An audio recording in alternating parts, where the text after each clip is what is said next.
2-3 நாளாவே அம்மா செய்கிற மாதிரி காரசாரமாக கொஞ்சம் சுருக்குன்னு பூண்டு பொடி செஞ்சு அதோட நிறைய வெங்காயம்லாம் போட்ட தோசை சாப்பிடணும்னு ஒரு ஆசை. இன்னைக்கு இதை செஞ்சு சாப்பிட்டதுக்கு அப்புறம் தான் அடுத்த வேலைன்னு பூண்டு பொடிக்கான பூண்டை தட்டி எடுத்து வச்சுட்டேன். அடுத்து கடாயில் கொஞ்சமாக எண்ணெய் விட்டு 3/4 கப் இடித்த பூண்டை சேர்த்து நல்லா கலர் சேஞ்ச் ஆகி மாய்ஸ்சர் போனதுக்கப்புறம் தனியாக எடுத்து வச்சுட்டு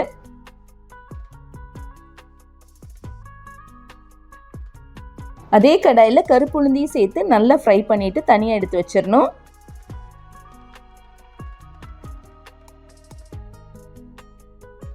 காரத்துக்கு ஏற்ற மாதிரி 15லேருந்து 20 மிளகை நல்லா வறுத்தெடுத்ததுக்கு அப்புறம் நெக்ஸ்ட் 1/2 டேபிள் ஸ்பூன் முழு மல்லி, 1 டீஸ்பூன் சீரகம், கொஞ்சமாக கருவேப்பிலையில கூடவே 1/2 டீஸ்பூன் பெருங்காயத்தூள் எல்லாத்தையும் வறுத்து எடுத்துட்டு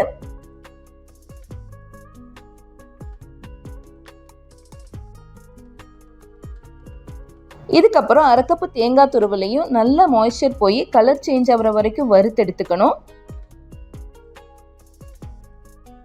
தேவையான அளவு உப்பையும் லேசாக சூடு பண்ணிட்டு இதோட எடுத்து வச்சிடலாம்.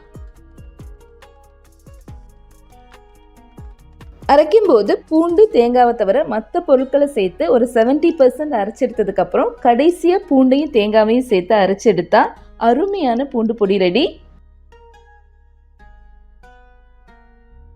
இட்லி தோசைக்கு ரொம்பவே சூப்பராக இருக்கிற இந்த பூண்டு பொடி ஃப்ரிட்ஜில் வச்சு 10 நாள் வரைக்கும் யூஸ் பண்ணலாம். கண்டிப்பாக ட்ரை பண்ணி பாருங்கள்.